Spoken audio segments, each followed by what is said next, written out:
This is the ballast. What it does is it takes 115 volts, like 20 amps, whatever's coming out of the wall here, which I think is 20 amps of power on these breakers, and it jumps it up to like 20,000 volts. So it creates high voltage electricity out of low voltage electricity to make the arc lamp work, because you have to have a lot of volts to make a spark that'll jump a gap, right? So this is the ballast. But when you plug it in, I always start with the breakers off, because that main breaker then turns all this off. This is an Edison plug in the United States, right? And it has two hot things and a ground, right? And you plug it in, okay? Standard Edison, because it's a 1200 watt, so it can just go into the wall as long as you have a 15 amp circuit that can handle 1200 watts. If there's a bunch of other stuff on the circuit, you might want a 20 amp circuit. Right? Okay, so we have the ballast and we have the lamp head, right? And then we have something that connects the two. And it's, you notice it's a super heavy gauge cable, right? This is called the header cable. And the header cable, it has a twist lock mechanism.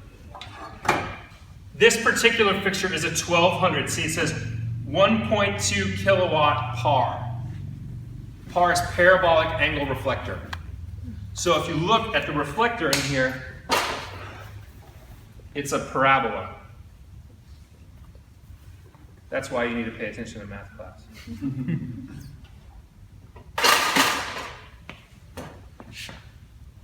And then we have a female connector, and there's 575 watts and 1200 watts. This ballast can work with a 575 or a 1200 watt HMI. You guys don't have a 575 watt HMI here, but you do have this 1.2 kilowatt, right? So 1200 watt plug into the side for 1200 watts. Right. And these are all twist lock connections, okay? So with everything off and without it even plugged in, you plug in these twist locks. There's actually a little gap. I don't know if you guys can see it. There's like a little gap, and there's a pin on here. You can only hook it up one way. You have to get it lined up, and then it's a twist lock. Okay? The same thing happens at the other end of the header cable. Here. You have male and female plugs, and they go together, and it's a twist lock. And then usually there's a little rope that you can safety this so that you never are putting tension on these plugs. There isn't one here, right? Then you turn the breaker on. If everything's good to go, it will give you a green light here at the on position. Right. If it's not, if there's a ground problem or something else, it'll give you a warning. Then, when you're ready to go with the breaker on, you make sure nobody's standing right in front of the fixture in case it explodes, and you say striking, and you press and hold the on button. The lamp will strike, and it takes about 5 minutes for it to fully warm up. Right. Turning it off is just as easy. You just come over and press the off button. The light will shut down, then you flip the breaker off, and then you can start unplugging stuff. Right. But that's the process for plugging in and striking the HMI. Okay, great. Thank you. This is actually a pretty small fixture, right? This is not a 5K or a 10K. This is just a 1200 watt light. Now look, in here, this is the bulb. And if you want to come look at it, there are two electrodes on either side, and there's a gap in the middle. Okay, the bulb alone in this fixture is about $300. okay?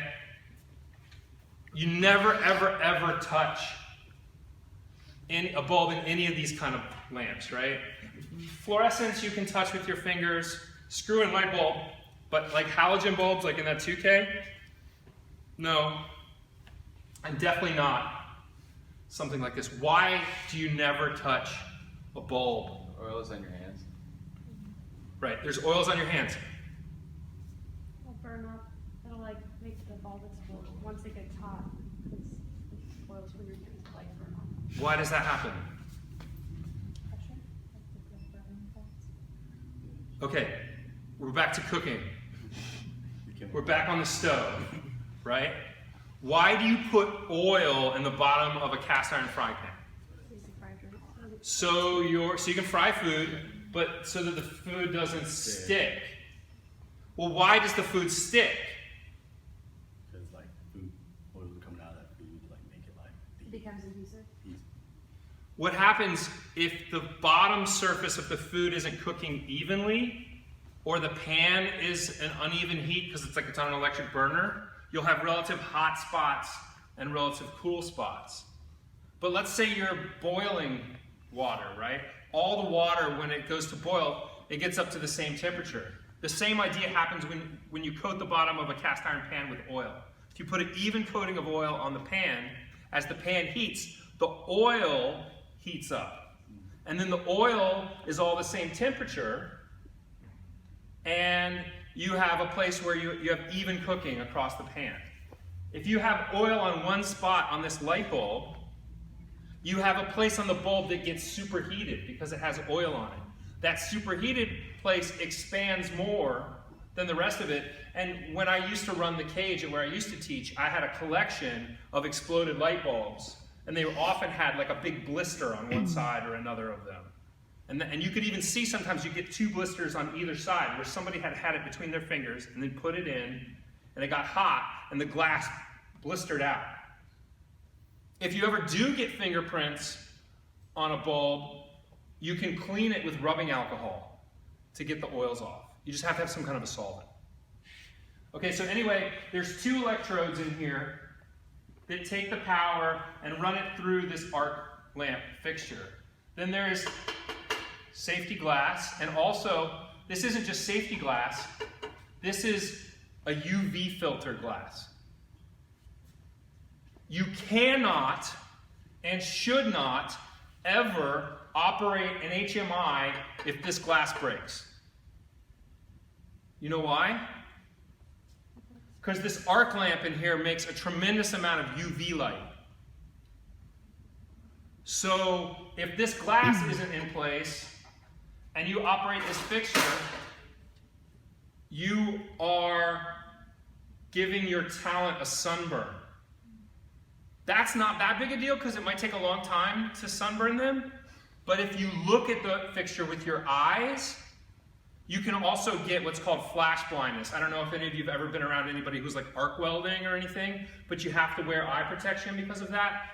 And I was on a show for Discovery in Alabama. We were shooting shipbuilding 2 summers ago. And my producer, nobody had told him that you couldn't look at the welding. And we were shooting all this like lipstick camera, pole cam stuff, like with Black Magic pocket cameras, like right in on the welding. And he wasn't wearing UV protection on his eyes, and he kept looking at it, and he had to go to the hospital. And he couldn't work for 2 weeks because he couldn't see, because he burned his retinas with UV light. I promise you, you do not want that to happen. There's actually a lot of ways to hurt yourself with this fixture, and I'm not saying don't use it, because I would actually say use it all the time. It's like my favorite fixture that you guys have. But you have to respect it. It is a tool. I say this to my little kids all the time. It is a tool, not a toy. This is the lamp head. And this lamp head weighs about 40 pounds. So it's a pretty serious fixture. Furthermore, when have you guys set up this combo stand? It's so heavy that it doesn't go like on a little foldy light stand. It goes on a heavier duty stand that has a, like the light stands that you guys are used to are probably either like a little foldy stand with a male spud or a C stand, right? That also, there's one on the ground, has a small 3/8 of an inch pin male spud. A combo stand also has that male spud, 3/8 inch spud, but it also has a 1 inch female receptacle, which is why it's a combo stand, because it's male or female. It's the hermaphrodite of light stands. Okay, and so this goes into the female receptacle on the combo stand. Okay, how do we make this safer? Sandbag. We put some dirt on it because we want it to be safer. And actually, I also want to get this on the ground a little bit. Will you tighten that lower one, please? And then it'll come down a little and we'll tighten that as well. So by adding dirt or sandbags to this setup here, what are we doing? Stabilizing it. Right, we're adding weight to the bottom, which stabilizes it by lowering its center of gravity. Because now we've got 40 pounds up high, right? And as we go up, right, it gets more and more and more top heavy. Now notice there's 3 sections on the combo stand. You always want to go the first section first, right? And then the second section, and then if necessary, the third section, because all of your power and your strength when you're moving something like this is here in the first couple inches of travel. And so if you put the bottom section up first and then you're trying to work up here, above your head, you have no strength. And like I said, it's about 45 pounds here. And trying to work in the last couple inches of your range of motion above your head is a recipe for disaster. It's also a great way to really hurt your finger in here. So you also want to go down in the same way, in where you have strength. And it's often really good to work with something like this with more than one person, because they really are heavy. There's a reason that grips are often like the biggest, strongest people on set. It's because they have to deal with stuff like this.